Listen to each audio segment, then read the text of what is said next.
Only on Cinemania will you find out which foreign films we rated as our top 5. Discover a world of singing, dancing, bracelets and bindies, the world of Bollywood. And we'll also dress to impress when we count down the films with the best costume design.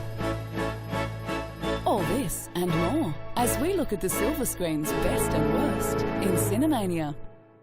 But first, grab your glasses. You'll need them to read the subtitles for Cinemania's top 5 foreign films.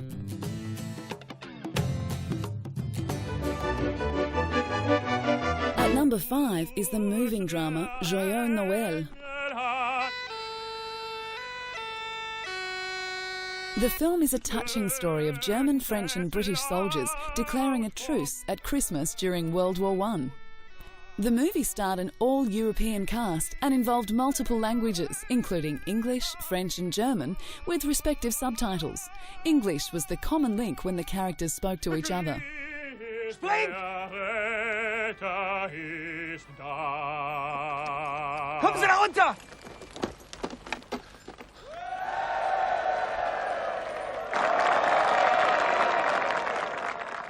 Joyeux Noël, or Merry Christmas, was based on the unique 1914 episode in the First World War where enemies voluntarily laid down their weapons. What do you think? The film itself was seen as an example of a new, united Europe. I don't think anyone would criticise us for laying down our rifles on Christmas Eve. Making it worthy of 5th position. At number 4 is the controversial Paradise Now. The 2005 film told the fictional story of 2 young mechanics from the West Bank town of Nablus, recruited to carry out a double suicide bombing in Tel Aviv. Director Hani Abu Assad knew his setting was controversial, but wanted to explore the situation focusing on the human issues. The film follows the 2 characters as they spend one last night with their families, unable to say their goodbyes because of the secrecy of the affair. The next morning, they go to the border with bombs attached to their bodies.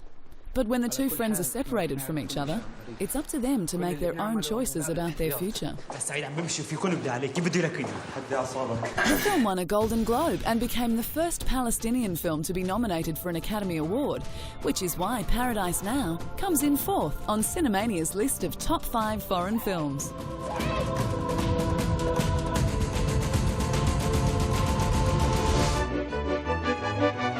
Coming in at number 3 is the drama The Barbarian Invasions. The film was directed by Dennis Arcand and was a follow-up to his 1986 film, The Decline of the American Empire. We really are. Avec des fauteuils pour tes visiteurs, une salle de bain, des CD. Quel CD? Pour écouter de la musique quand on a envie. Dans les pays civilisés, ils ont ça. Ils ont l'air climatisé aussi. Tu sais comment ça coûte, ces chambres-là? Rien, ça coûte rien, je m'en occupe. Je connais pas un chat là-bas. The Barbarian Invasions is the story of a history professor whose friends and family rally around him as he dies of cancer. The film had critics laughing and crying when it was shown at the Cannes Film Festival. Il y a juste les idiots qui changent pas d'opinion. The film went on to win Best French Language Film of the Year and garnered the Best Director Prize for the Canadian writer-director Arcand. The movie also won a Caesar Award for Best Screenplay and became the first sequel to ever win an Academy Award for Best Foreign Language Film, making it worthy of 3rd position.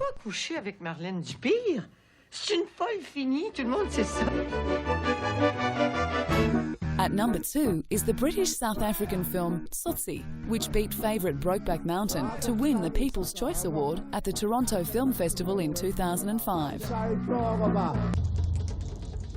Set amidst the bustling townships of Johannesburg, the Best Foreign Language Oscar-winning film was a portrait of the choices made in life, the triumph that can come from choosing love over rage, and the ruthlessness and the violence that often comes to dominate cities.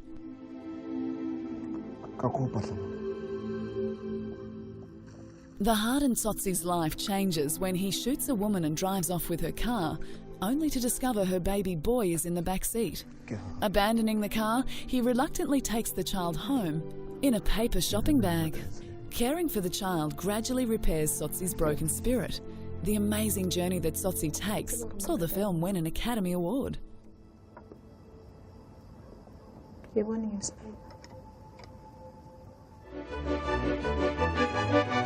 Finally, the #1 position, Cinemania's top foreign film, is The Sea Inside.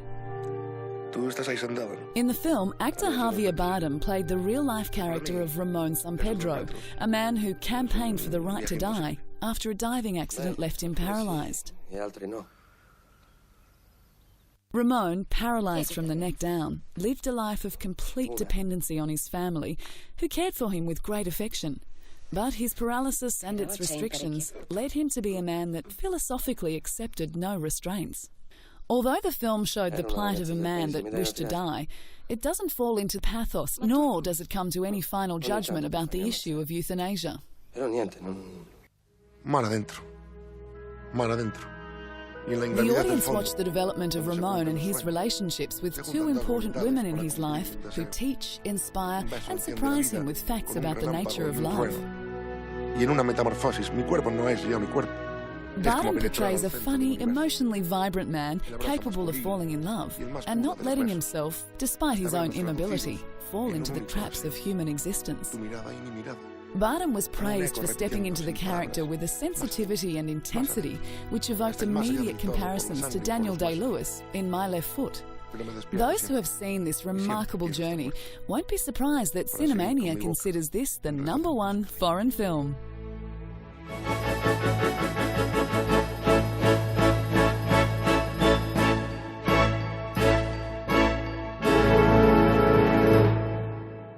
It seems that Bollywood movies, music and fashion have taken the world by storm, seducing all with its unique charm and suave moves. Stay tuned as Cinemania looks into this contagious craze.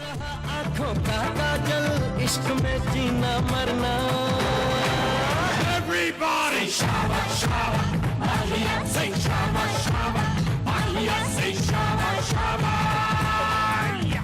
Bollywood movies, produced mainly in Hindi and Urdu, are all singing, all dancing love stories, attracting mass followings from communities around the globe.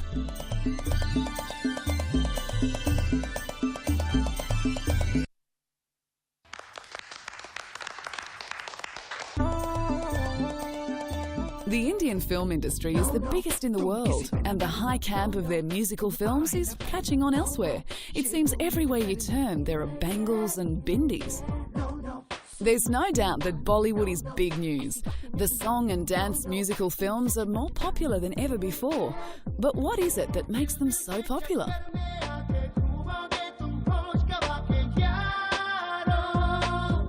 One reason is this actress, Aishwarya Rai. Aishwarya has been dubbed the Queen of Bollywood. She's a former Miss World, a classically trained dancer, and is the highest paid and most sought-after actress in Bollywood. Another reason that the world has gone Bollywood crazy is because of mainstream English language films like The Guru and Bride and Prejudice. While Bollywood films continue to be primarily in Indian dialects, they're enjoyed by countless people who don't speak those languages, indicating that Bollywood films have a language all of their own.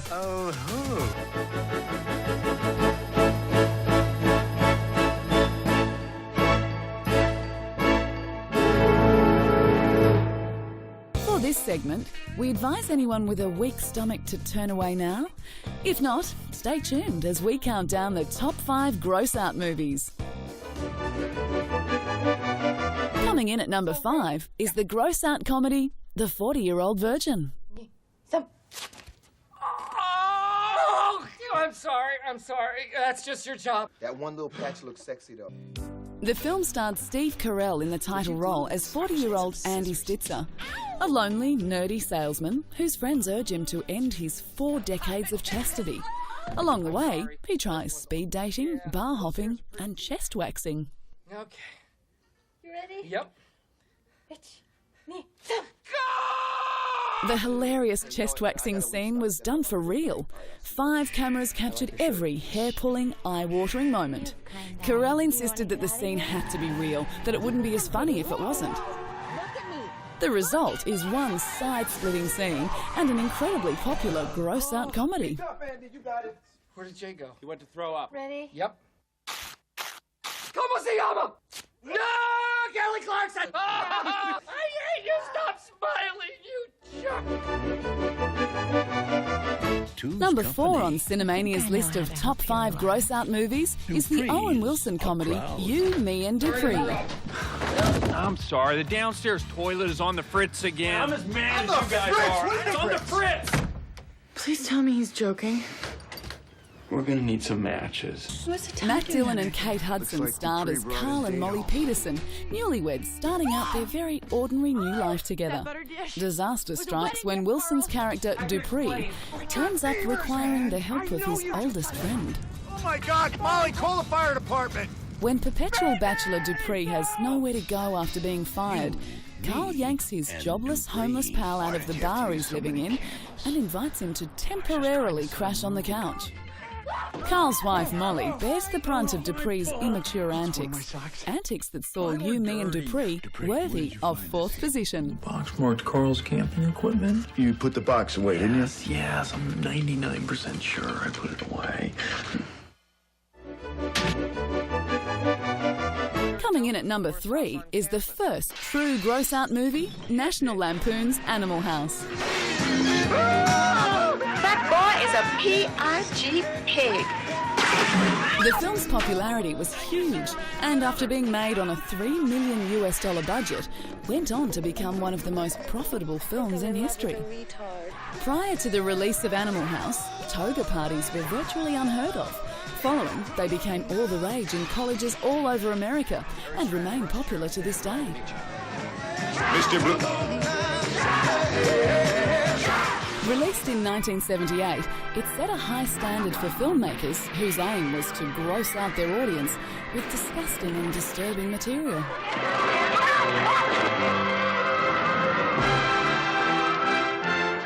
Animal House is widely considered one of the funniest films ever made, which is why it comes in at number 3 on Cinemania's list of top 5 gross-out films. Is this great? Coming in at number 2 is Waiting, a gross-out movie that really, really, really grosses you out. Waiting is an independent film with a comedic take on the world of cooks and waiters. The gross-out elements of this film made audiences' stomachs turn because they were based in the real world. Veterans of the restaurant business have often shocked friends, and in some cases, the public at large, with their lurid tales of shenanigans behind the scenes. That's what I'm talking about. The film exposes those tales while following the quirky staff of shenanigans over the course of one chaotic 8-hour shift. Computer, we're going to put the food and drink orders in. After viewing this film, you will never look at a waiter in the same way again, and you'll learn to never send a meal you were served back. The in-kitchen antics and stomach-turning gags make the comedy Waiting worthy of 2nd position. That's Naomi. And she's been working here way too long.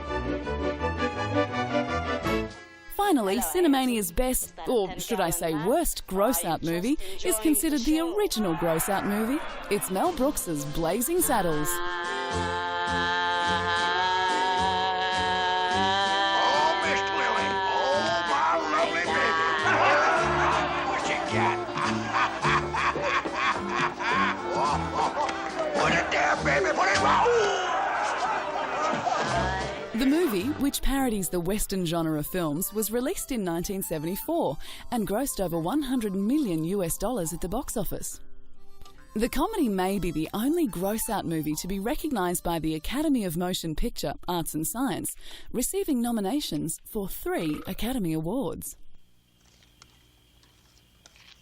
Not only is the film considered one of Mel Brooks's funniest, but it's widely regarded as one of the funniest comedies in cinema history.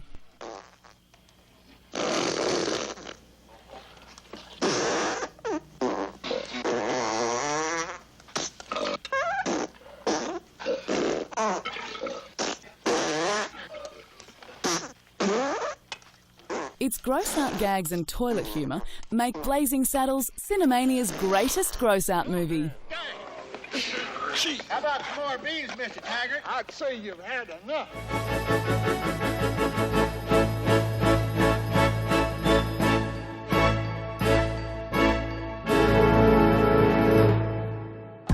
Stay Stay with us to look at the career of actress Jodie Foster. Jodie started her career in front of the camera at the ripe young age of 2, when she began appearing in television commercials, including the now famous copper-tone sun-tanning cream spot, where a dog tries to pull her bathing suit off. In 1989, she took home the Oscar for her performance in The Accused, and then 3 short years later for The Silence of the Lambs. She made history by being the first actress to win 2 Academy Awards before the age of 30. She's 6, my daughter. Using the clout she earned with her victories, Jodie branched out into directing. Her feature film directorial debut was the 1991 drama Little Man Tate, which she also starred in. She said directing was more fulfilling for her because it reflected more of who she was as a person. Nonetheless, she admitted it was a relief after the stress of directing to step back in front of a camera solely as an actor. But these days, Jodie is taking her time with her acting projects, spacing them out over several years rather than bunching 2 or 3 films into a single year. Recent movies include Panic Room, Flight Plan, and The Inside Man. Your Honor, you know about this hostage situation. What's it to do with you? Well, I need to be assured that certain interests are protected. Look, Detective, there are matters at stake here that are a little bit above your pay grade. After spending her life in the industry, Jodie is still willing to take risks. In 2002, she, for the first time, played the villain on screen as a no-nonsense nun in The Dangerous Lives of Altar Boys. In what is known as a harsh industry, Jodie Foster has more than proven her staying power. Now look in front of the bus.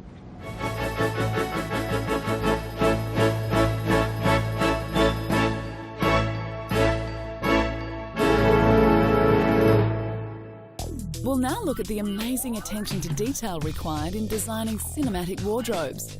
Don't move as we count down the best costumes in film. Coming in at number 5 is the historical drama Seabiscuit. It seems that Americans love triumph over adversity. They love David over Goliath. And in 1938, America loved an underdog racehorse named Seabiscuit. Look at that, Biscuit. Look at that. There you go. Give him a nod.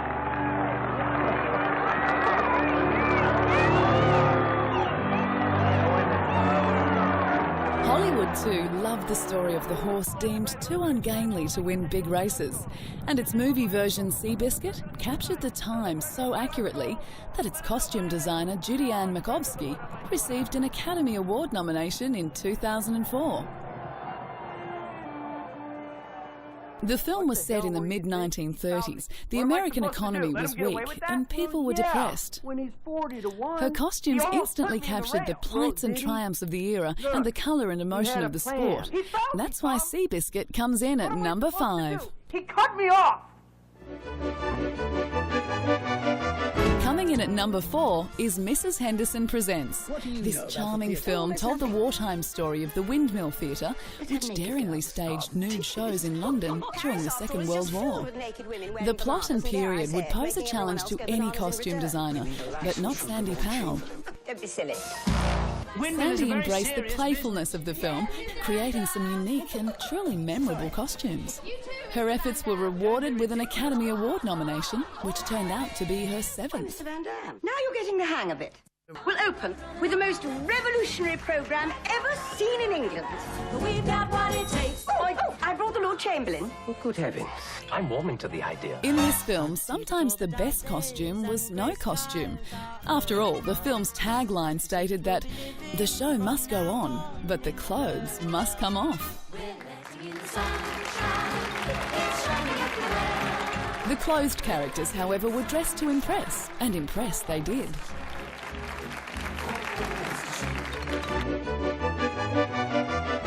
At number 3 is the memorable costumes from Moulin Rouge.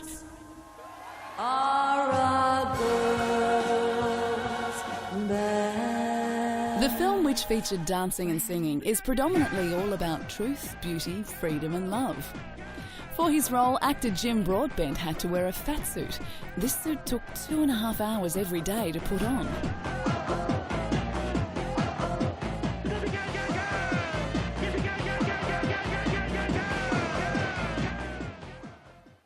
To create this cinematic spectacle, the wardrobe department created over 300 costumes, a challenge that at one point required 80 people to help complete. The effort put into this film was recognised with costume designers Catherine Martin and Angus Strathy winning an Academy Award in 2002.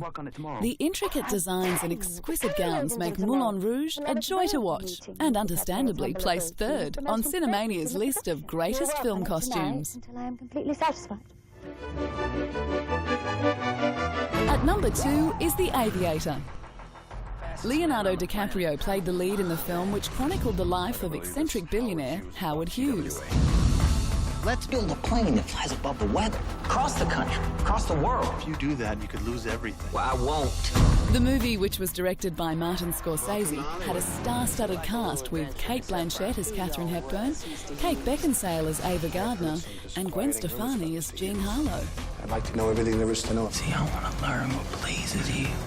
The costumes of the time were captured by costume designer Sandy Powell, who designed the costumes for our number 4 film, Mrs. Henderson Presents. My investigators have turned up a lot of dirt.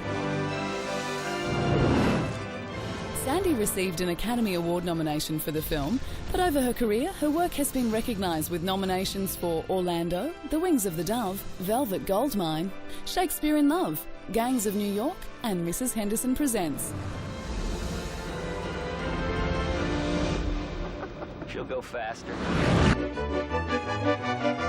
Finally taking our number 1 position are the costumes in the film Memoirs of a Geisha. Remember, Jew, geisha are not courtesans, and we are not wives. We sell our skills, not our bodies. We create another secret world, a place only of beauty. The elaborate costumes in the film are the creations of Colleen Atwood. Atwood, who went on to win an Oscar for her costumes in Memoirs, had also received one for Chicago. In Memoirs, she was responsible for dressing more than 2,000 extras, in addition to the stars. When it comes time to designing her costumes, Colleen is known to start with historical research. She then sets it all aside, takes out her sketch pad, and comes up with the feeling of the costumes. Only in moderation. She knows that she's not creating an historical documentary and designs the costumes for the characters and for the movie, which are then inspired by the costumes of the time. The amazing outfits throughout the entire film are the reason that the costumes from Memoirs of a Geisha come in top position. He would never tell you himself. He's far too modest. You have to save her life. That's all we've got time for. Be sure to join us next time for your dose of Cinemania.